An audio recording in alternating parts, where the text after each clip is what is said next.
नरसिंहदेव युद्ध में बड़े प्रवीण और शक्तिशाली थे और मात्र 18 साल की उम्र में वे अपने पिता राजा अनंग भीमदेव की विशाल सेना के प्रधान सेनापति नियुक्त कर दिए गए थे।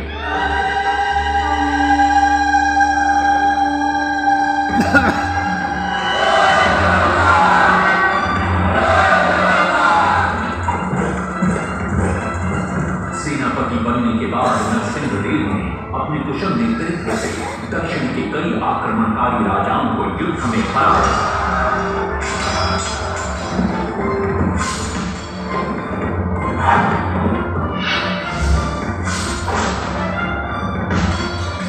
और उनके राजकोष पर कब्जा कर लिया।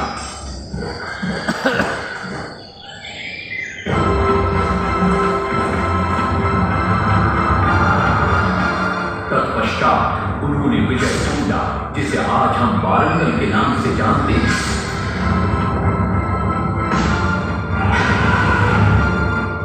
काकतीय वंश के राजा गणपति को परास्त किया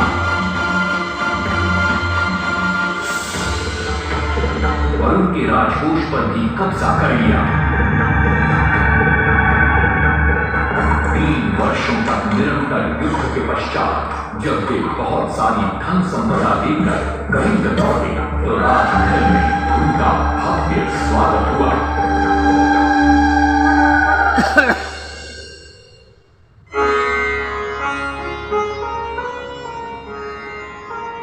राजमाता कस्तूरी देवी पुत्र नरसिंहदेव की वीरता से बहुत प्रसन्न हुई और पुत्र के सामने अपने मन की इच्छा प्रकट की। कहा, तुम्हारे पिता ने शंख क्षेत्र पुरी में भगवान जगन्नाथ का भव्य मंदिर बनवाया है। मैं चाहती हूँ कि तुम पद्म क्षेत्र कोणार्क में उससे भी भव्य और विशाल सूर्य मंदिर बनवाओ।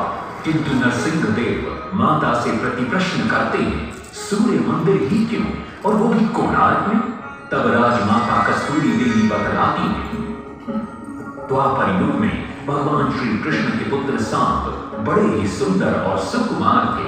वो नारद मुनि को चिढ़ाया करते थे।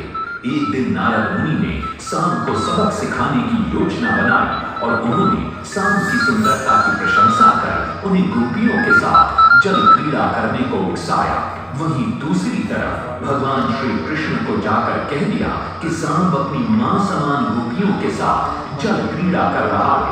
श्री कृष्ण इस बात से बहुत क्रोधित हो जाते हैं और वे सांब को श्राप दे देते हैं, जिस सुंदरता का तुम्हें अभिमान है वो तत्क्षण नष्ट हो जाए। सांब को कोढ़ हो जाता है। जब सांब राजमहल लौटते हैं और मां जामदेवी को ये पता चलता है कि पिता श्री कृष्ण के श्राप की वजह से सांब की ये अवस्था हुई तो सारी रानियां क्रोधित हो जाती हैं। नारद जी को बुलाया जाता है।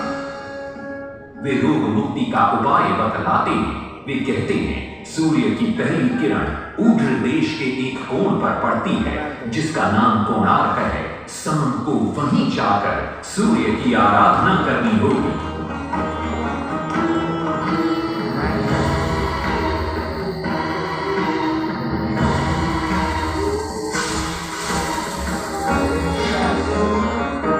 बहुत ही लंबी और कठिन यात्रा के पश्चात सांब अपने सैनिकों और सेवकों के साथ कोणार्क की चंद्रभागा नदी के तट पर पहुंचते हैं और नित्य प्रातः स्नान के बाद सूर्य की आराधना आरंभ करते हैं।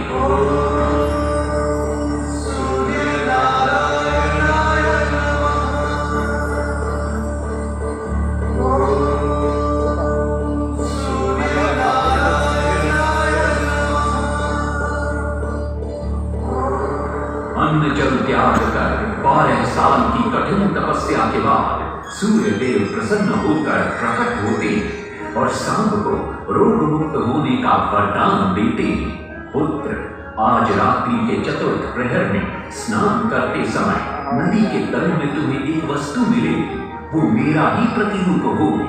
उसका स्पर्श पाते ही तुम इस कोढ़ रोग से मुक्त हो जाओगे। स्नान के पश्चात सांब जब नदी से बाहर आते हैं तो वो रोग मुक्त हो चुके होते हैं। उनके हाथ में एक छोटा सा पत्थर है। उनके सुंदर और सुकुमार शरीर को देखकर सारे अनुचर और सिपाही प्रसन्न होते हैं। सांब उस पत्थर को वहीं स्थापित कर एक छोटा सा मंदिर बनवाते हैं, लेकिन जब उन्हें ज्ञात होता है कि सूर्य पूजा का विधि विधान यहाँ किसी को पता नहीं है, तो वे चिंतित हो जाते हैं। वे ध्यान में बैठते हैं। सूर्य देव पुनः प्रकट होते हैं और सांब के पूछने पर बतलाते हैं कि दूर पश्चिम में साक्य देश के मागा ब्राह्मण पूजा की विधि विधान जानते हैं।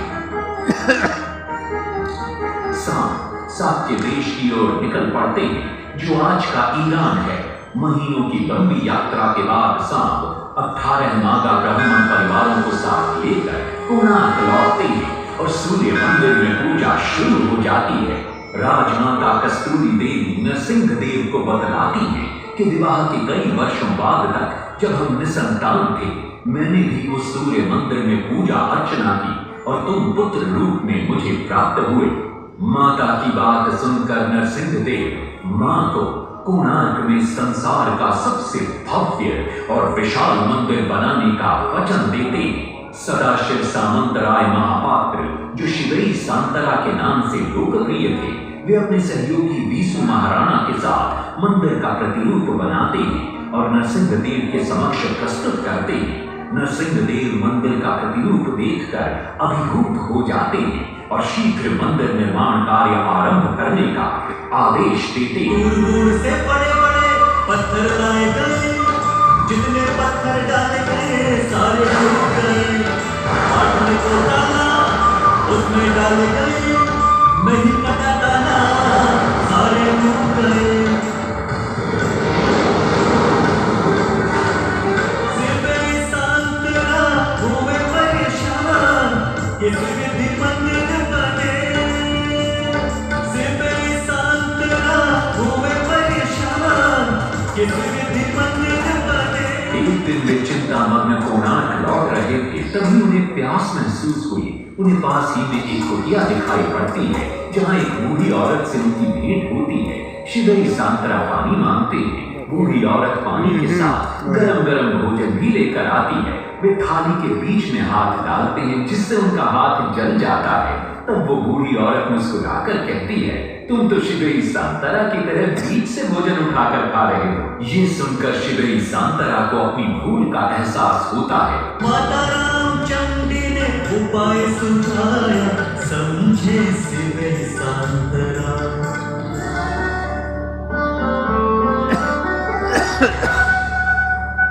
तत्पश्चात वो किनारे से पत्थर डलवाना शुरू करते हैं और मंदिर निर्माण का कार्य तेजी से आगे बढ़ने लगता है। 1200 शिल्पियों ने 12 वर्ष में मंदिर बनाया। घोड़े साथ सजा कर रथ में समय का चक्र बताया।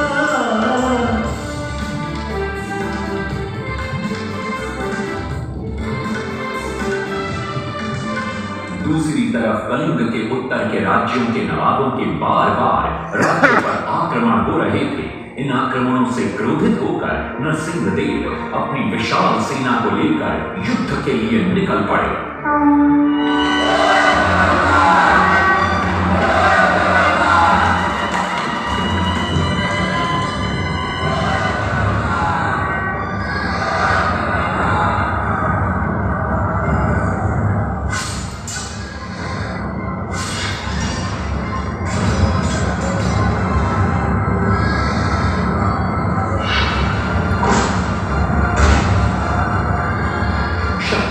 गौड़बंग के नवाबों को भी युद्ध में परास्त कर दिया और उनसे प्राप्त सारा धन अपने कब्जे में लेकर सूर्य मंदिर के निर्माण कार्य में लगा दिया।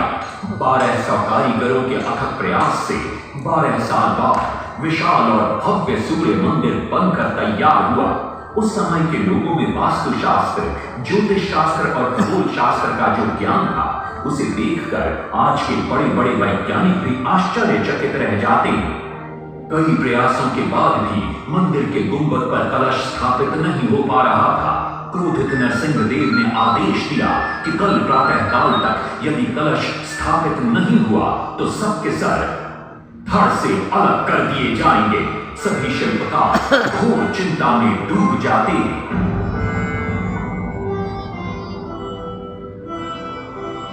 दूसरी तरफ मुख्य शिल्पकार बीसू महाराणा का 12 साल का बेटा धर्मपद सूर्य मंदिर के प्रतिरूप पर कलश बिठाकर प्रसन्न होता है और मां के सामने अपने पिता से मिलने की इच्छा व्यक्त करता है। मां अपने बागीचे के पेड़ पोटली में बांध कर देती है और कहती है, अपने कुत्ते बलिया को साथ लेकर कोणार्क जाओ। बलिया अपने मालिक को पहचान लेता है और बीसू महाराणा से लिपट जाता है। धर्मपद अपने पिता को प्रणाम करता है और अपना परिचय देता है। सबको चिंता में देखकर वो अपने पिता से इसका कारण पूछता है। कारण जानकर धर्मपद कहता है, अगर आप आज्ञा दें तो मैं मंदिर के गुंबद पर कलश स्थापित कर सकता हूं। शिवेरी सांतरा धर्मपद को अनुमति दे देती है। धर्मपद गुंबद पर चढ़ जाता है और कुछ ही समय के प्रयत्न के पश्चात वो कलश को स्थापित करने में सफल हो जाता है। गुंबद पर कलश स्थापित होते ही नीचे गर्भगृह में चारों दिशाओं में लगे चुंबकों के आकर्षण से सूर्य महाप्रभु की मूर्ति शून्य में स्थापित हो जाती है। सब धर्मपद को कंधे पर बिठाकर खुशी से नृत्य करने लगते हैं। तभी कुछ कारीगर इसका विरोध करते हुए कहते हैं, अगर सुबह राजा को ये पता लग गया कि इस बच्चे ने कलश को स्थापित किया है तो किसी का बचना संभव नहीं है, इसलिए धर्मपद को मरना होगा। इस बात से शिवेरी सांतरा बड़े क्रोधित हो जाते हैं। भीषण वाद विवाद छिड़ जाता है। ये सब देखकर धर्मपद गहरी चिंता में पड़ जाता है और वो सोचता है कि यदि मेरे जीवित रहने से इन सब का सर काट दिया जाएगा तो इससे अच्छा है कि मैं आत्म बलिदान कर दूं ताकि सबके प्राण बच जाएं। और उसी पल धर्मपद नवनिर्मित सूर्य मंदिर के शिखर पर चढ़ जाता है।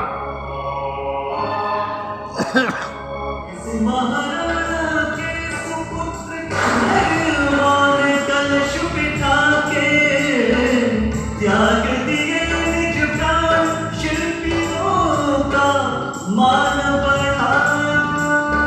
वास्तु शास्त्र के अनुसार बना सूर्य मंदिर।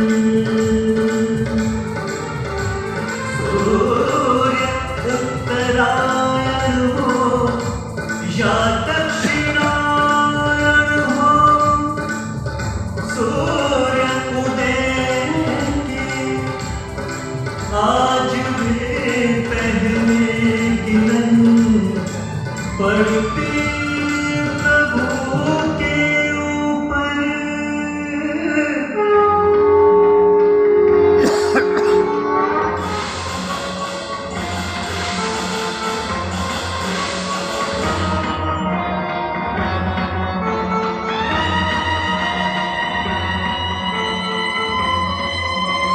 तभी वहां नरसिंह देव भी आ पहुंचते हैं।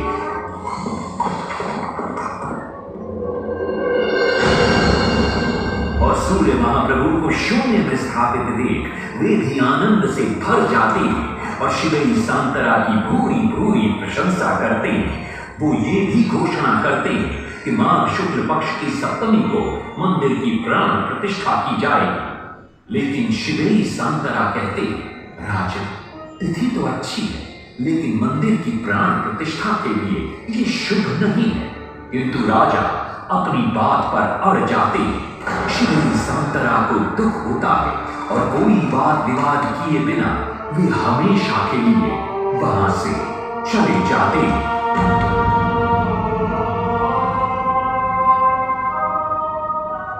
पूर्व निर्धारित तिथि पर मंदिर की प्राण प्रतिष्ठा संपन्न होती है।